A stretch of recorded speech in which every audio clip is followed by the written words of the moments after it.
Paz, irmão Israel, tudo bem? Eu escutei o áudio do Rogério sobre as trombetas, se bem que eu já tinha escutado antes pelo irmão Israel. Ele compartilhou comigo e eu ouvi uns 4, 5 áudios. Aí eu dei o meu parecer, eu não sei se já chegou no ouvido dele, né?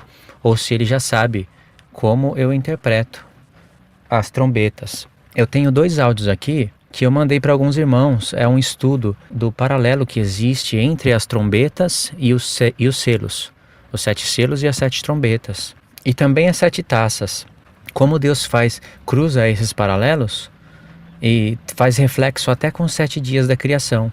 Também com as 7 festas. A 7ª trombeta, ela está em paralelo com a 7ª festa. É claro que toca a 7ª trombeta primeiro, mas a 7ª trombeta é uma convocação para a gente ir para os tabernáculos. Lembra quando Paulo fala, no ressoar da última trombeta, os corpos vão ressuscitar, incorruptíveis? Fala do arrebatamento, né? Em 1 Coríntios 15. E esse ressoar da última trombeta, de onde é que ele tirou isso, se ele não tinha Apocalipse? Ele tirou isso das festas. Então o povo, eles tinha vários toques de trombeta. Isso é bem difícil de explicar, assim, bem resumido. Mas o povo ouvia a trombeta desde o monte para se congregar. Eles ouviam a trombeta 6 vezes. O 7º toque da trombeta convocava todo o povo para subir aos tabernáculos. Tem que prestar muito atenção em número 10 para entender isso. Por isso que ele fala que é um grande mistério. Então a 6ª trombeta convocava o povo para a 6ª festa. Eles ouviam a trombeta e eles tinham que se reunir. A trombeta chamava eles para subirem ao monte e celebrar as festas. E a 7ª trombeta era a convocação para eles subirem à festa dos tabernáculos. Então essa é a última trombeta. Mas como é revelado nos profetas que a festa dos tabernáculos é o milênio, então Paulo viu que para entrar nesse milênio, como está em Zacarias 14, é um tempo no qual não tem como encaixar no nosso tempo, tem que ter os corpos glorificados, é o reino de Cristo na terra. E tem vários outros textos para explicar isso. Então essa seria a explicação baseada no livro da lei, da última trombeta. E Deus, querendo confirmar isso, pegou todos os seus eventos que ele queria mostrar para nós e escolheu justo a 7ª trombeta em Apocalipse para mostrar o encontro de Cristo com a igreja e o castigo na terra e o início da festa dos tabernáculos. Agora, em relação às trombetas do Apocalipse, se é literal ou espiritual, creio que acontece os dois, literal e espiritual. Mas eu ouvi o áudio do irmão, acho que é Rogério. Aí você pode compartilhar no grupo, né? Claro que a minha opinião vai ser diferente, mas a minha intenção não é mostrar que ele está errado, que eu estou certo. Não é isso, porque eu já passei dessa fase. A minha intenção é colocar um ângulo para os irmãos meditarem. Porque mesmo agora, com canal, com vídeo gravado que eu tenho, eu mudo de opinião quando é me apresentado algo coerente. Eu mudo de opinião porque a minha intenção não é vender o livro, vender CD. A minha intenção é seguir o que a palavra está falando. Mas a gente precisa um dos outros para se ajustar. E eu sou ajustado. O pastor Felipe, ele aprendeu muita coisa das 2 casas e das festas comigo. Só que um dia ele me falou sobre o cavaleiro de Apocalipse. Eu não sei como vocês creem, mas eu cria que era Jesus. Eu não creio mais assim porque ele me mostrou algo coerente. Então, uma pessoa que aprendeu muita coisa comigo fez eu mudar de opinião. Eu já tinha vídeo gravado no canal falando que era Jesus com um monte de base, Pão de Efraim e Judá no meio. Mas eu vi, realmente não tem coerência ser Jesus, o cavalo branco. Pelo menos é assim que eu entendo. E agora eu tenho base mais sólida. E tem outros pontos também que eu mudei, através de outros irmãos que aprenderam comigo. Só que eu mudo quando é me apresentado um argumento batendo com todas as bases bíblicas. Então você pode compartilhar esse áudio no grupo para os irmãos meditarem. Se os irmãos acharem que não concorda, não tem problema. Mas eu acho bem conexo as coisas que eu vou mostrar. E o irmão que falou das trombetas, ele me conhece, então ele sabe, né, como é que eu sou. Ele usou os profetas para mostrar que aquela saraiva que vem misturado com sangue, né, e cai fogo, e cai na 3ª parte da terra e pega a 3ª parte da erva da terra, ele pegou as palavras e caiu nos profetas para buscar o significado, né? E o que eu lembro aqui é que ele falou que a Saraiva, ou o Granísio, né, disse que ele rebate a mentira, né? Ele vai contra a mentira, é uma verdade que vai contra a mentira. E essa ideia, para mim, foi ampliada. Não é uma ideia que eu vou mudar de como eu interpretava, para mim é uma ideia que foi ampliada. Eu posso crer que vai vir realmente granizo do céu, literalmente, e que vai bater na terra e vai consumir a terça parte da terra, só que aí tá a diferença. Que terra que as pessoas estão imaginando?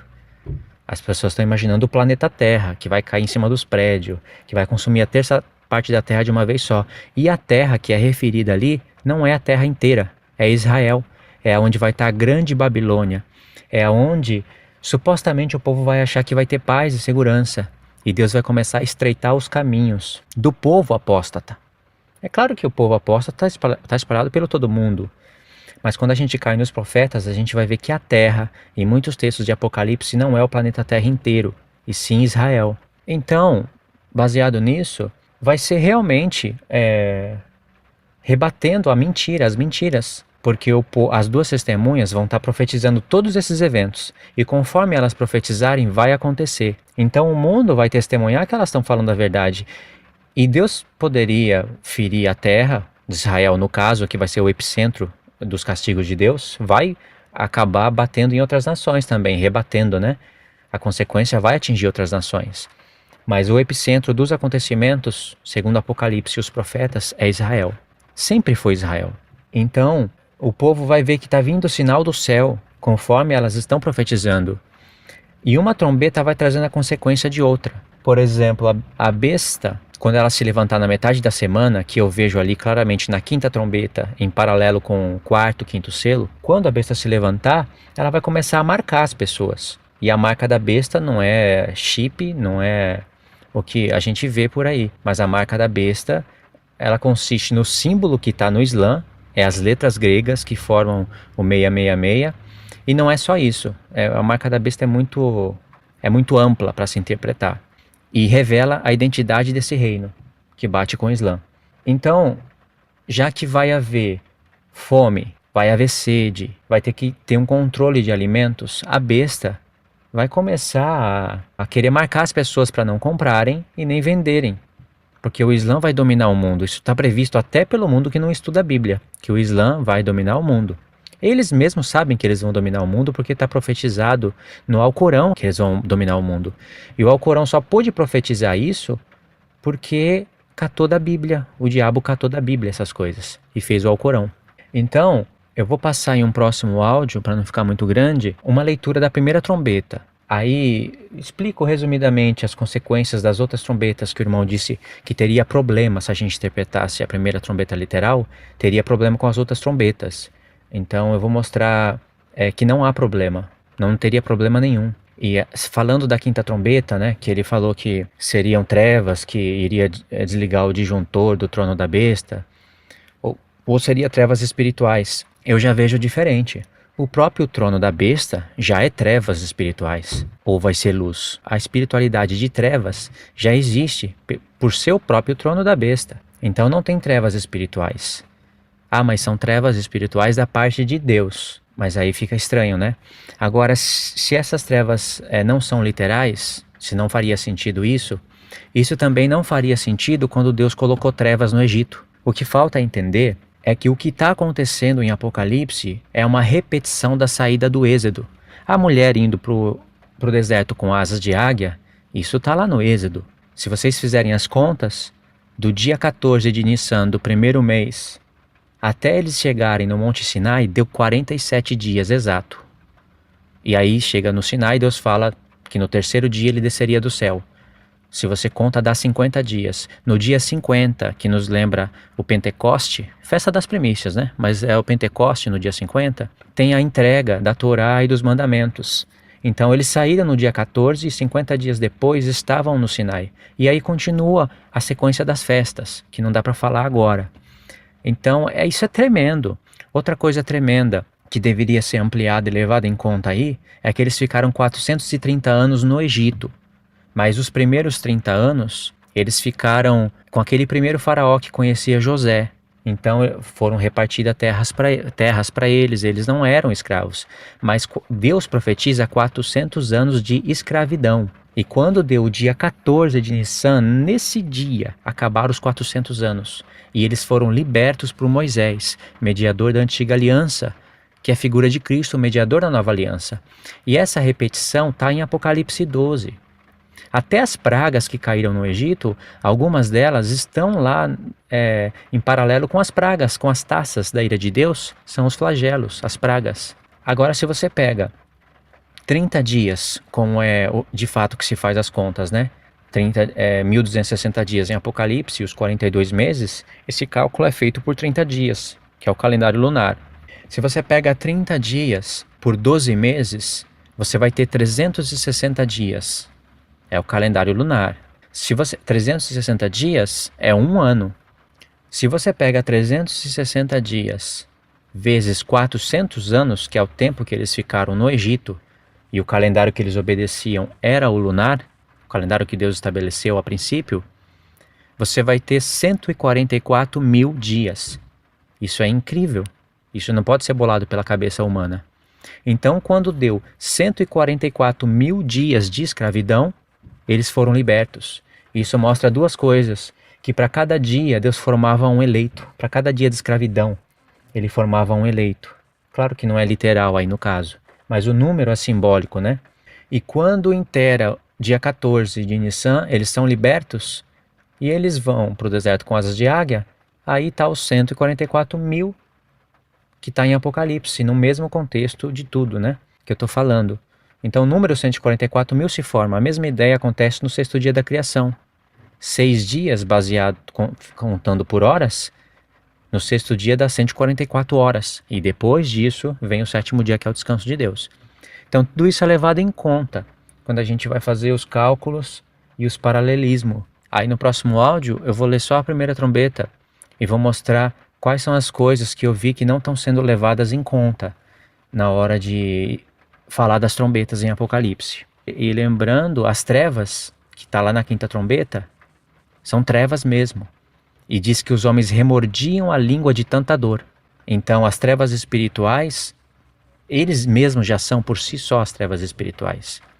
E assim como Deus foi poderoso para fazer trevas no tempo dos egípcios e luz na casa dos israelitas, assim Deus pode fazer da mesma maneira. Qual seria o problema de no passado Deus ser poderoso para fazer isso como castigo e no futuro não fazer sentido isso? É assim que eu vejo, né?